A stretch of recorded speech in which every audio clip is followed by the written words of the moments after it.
10 minute की नमाज में इतनी बड़ी आपत्ति पूरे देश को हो रही है, सरकारों को हो रही है। सरकारें आती हैं जाती है, आज इनकी तानाशाही है लेकिन हमेशा नहीं चलेगी। उत्तर प्रदेश पुलिस में एक होड़ लगी कि कौन मुसलमानों के प्रति ज्यादा घृणात्मक स्टेटमेंट दे सकता है। तो मुझे तो ऐसा लगता है कि आने वाले कल में मुसलमानों को सांस लेने के लिए भी जो है उसमें भी परमिशन की जरूरत पड़ेगी।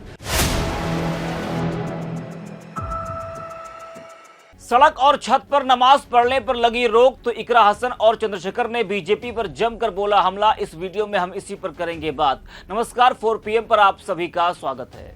आज देश का माहौल खराब करने में जितना दोष नेताओं का है उतना ही कुछ अधिकारियों का भी है। आज अधिकारी जनता की सेवा सुरक्षा करने के बजाय नेतागिरी करने में ज्यादा लगे हैं और वो वैसी नेतागिरी कर रहे हैं जैसे मौजूदा समय में बीजेपी कर रही है। शायद उन अधिकारियों को भविष्य में बीजेपी का ही दामन थामना हो।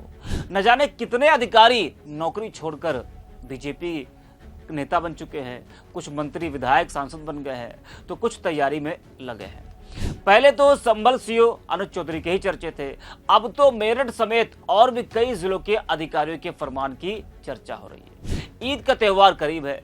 मुसलमान 30 दिन रोजा रखने के बाद ईद मनाता है। मोदी जी ने सौगाते मोदी की शुरुआत की। कई लाख मुसलमानों को ईद की किट दी जा रही है। जहां मोदी मुसलमानों के प्रति प्रेम दिखा रहे हैं, कई राज्यों में जहां बीजेपी सरकार है वहां इफ्तार पार्टी का आयोजन हो रहा है। बीजेपी नेता यहां तक कि बीजेपी की मुख्यमंत्री तक इफ्तार पार्टी में शामिल हो रही है।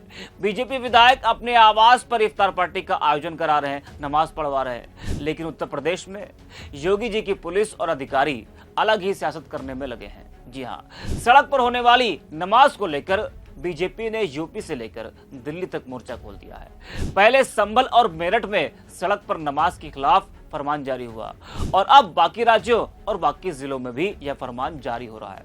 अभी तक तो सड़क पर ही नमाज पढ़ने पर पाबंदी थी, जहां तक ठीक था, लेकिन अब आप छत पर भी नमाज नहीं पढ़ सकते हैं।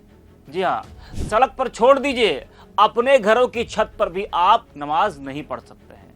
जी हाँ, संभल में छतों पर भी नमाज पढ़ने पर पाबंदी लगा दी गई है, जिस पर इस वक्त बवाल मचा है। सरकार के इशारे पर काम करने का आरोप लग रहा है, जिस पर विपक्ष के नेताओं ने बीजेपी पर जमकर हमला बोला है। वहीं सपा सांसद इकरा हसन ने भी सड़क और छतों पर नमाज की पाबंदी पर बड़ा बयान दिया है और जयंत चौधरी की तारीफ भी की है। जी हाँ, कैराना सांसद ने कहा कि नमाज सिर्फ 10 मिनट की होती है। यूपी सरकार ने नफरत बोने का ठेका ले लिया है। नमाज इस देश में होती है। ईद की नमाज ईदगाह में होती है। ईदगाह के बाहर के एरिया में भी भीड़ की वजह से नमाज होती है कई बार। इससे किसी को कोई आपत्ति नहीं होनी चाहिए। क्या कुछ कहा इकरा हसन ने, जरा वो भी आप सुनिए। 10 मिनट की नमाज में इतनी बड़ी आपत्ति पूरे देश को हो रही है, सरकारों को हो रही है, तो बहुत आश्चर्य की बात नहीं है, क्योंकि लगातार 2014 के बाद से जिस कगार पे ये सरकार इस देश को लेकर आई है, सिर्फ इन्होंने नफरत बोए हैं। इनको जब यूएई में या कहीं और जाना होता है तो ये सबसे गले मिलते हैं, सबको गले लगाते हैं। लेकिन जब अपने देश में अपने सौगाते मोदी की बात चल रही है, सौगात सबसे बड़ी मुसलमानों के लिए ये है कि उनके हकों को, उनके हुकूकों को उन्हें दिया जाए। लगातार छीनने का काम जो हो रहा है, चाहे कहीं सर्वे करा के हो, वक्फ का बिल ला के हो, आज नमाज रोक रहे हैं, कल पता नहीं क्या करना चाहते हैं। लेकिन हम इस देश की मिट्टी में हमारे बड़ों का, हमारे बुजुर्गों का खून शामिल है। हम कहीं नहीं जाएंगे, यहीं रहेंगे। सरकारें आती हैं जाती है, आज इनकी तानाशाही है लेकिन हमेशा नहीं चलेगी। वक्त के लेकर भी बात हो रही है कि लाया जाएगा। All India Muslim personal law board ने कहा है कि जितने भी लोग हैं तो इसका विरोध करते हुए काली पट्टी बांध कर चलें और अपना विरोध जताएं, पब्लिक में जाएं, लोगों के बीच में जाएं। इसको कैसे देखें? लगातार इसका विरोध प्रदर्शन हो ही रहा है और सब लोग विरोध कर रहे हैं, लेकिन सरकार अपनी तानाशाही पे आमादा है।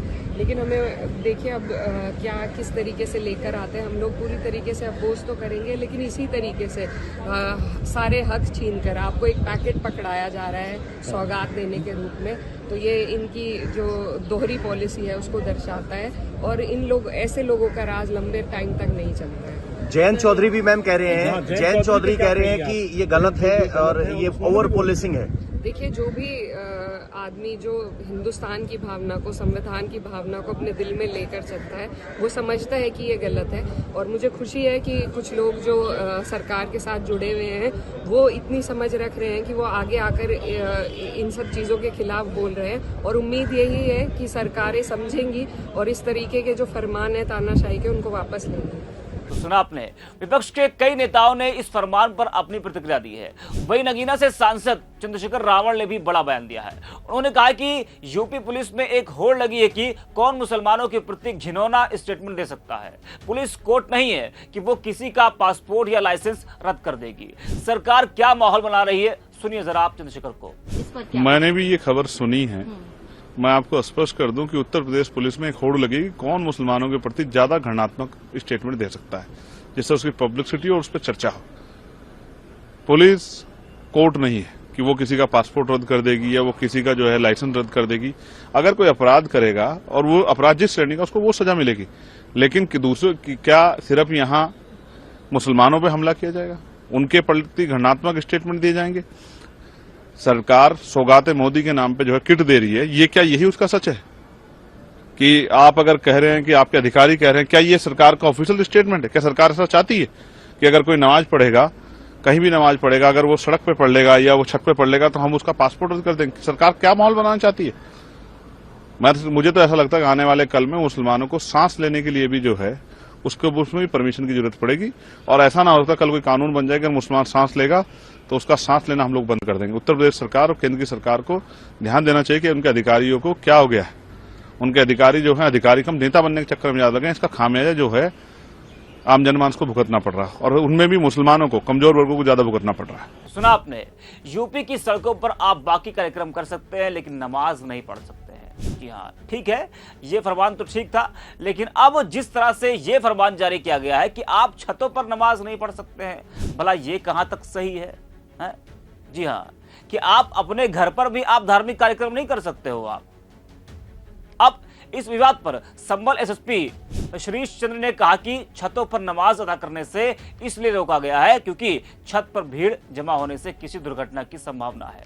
सड़कों पर नमाज को इसलिए रोका गया है क्योंकि भारी संख्या में लोग सड़क पर इकट्ठा हो जाते थे, जिससे यातायात अवरुद्ध होता था। सड़क का तो समझ आता है, लेकिन अपने घरों की छतों पर भी नहीं। बाहर कानून गजब है। जरा सुनिए आप संभल के अधिकारी को। छतों पर नमाज अदा करना कोई परंपरागत रूप से नहीं है। यह मात्र इसलिए रोका जा रहा है जिससे कि दुर्घटना घटित हो सकती है और इसकी पूरी संभावना है कि भारी संख्या में छतों पर भीड़ जमा हो जाए और तत्पश्चात कोई घटना घटित हो जाए। इसीलिए इसको रोका गया है। और साथ ही सड़क पर इसलिए रोका गया है कि एक भारी संख्या में लोग सड़क पर जमा हो जाते थे एवं यातायात अवरुद्ध होता था। साथ ही नेशनल हाईवे तक अवरुद्ध होते रहे हैं, राष्ट्रीय राजमार्ग भी अवरुद्ध होते हैं। एक लंबे समय तक लोगों का आवागमन पूरी तरह से बंद हो जाता है, दुर्घटनाएं घटित हो सकती थी। अतः रोड पर नमाज अदा करने से रोका जा रहा है। सर, पूर्व में भी देखा गया है कि सड़कों पर नमाज होती थी, तो सर इन लोगों के लिए सुरक्षा के लिए मद्देनजर भी कोई कदम उठाया गया है? बिल्कुल, सुरक्षा को दृष्टिगत रखते हुए यह सुनिश्चित किया जा रहा है कि पूर्व की भांति धार्मिक स्थलों पर ईदगाह मस्जिदों के अंदर नमाज अदा करें, उसके परिसर में नमाज अदा करें।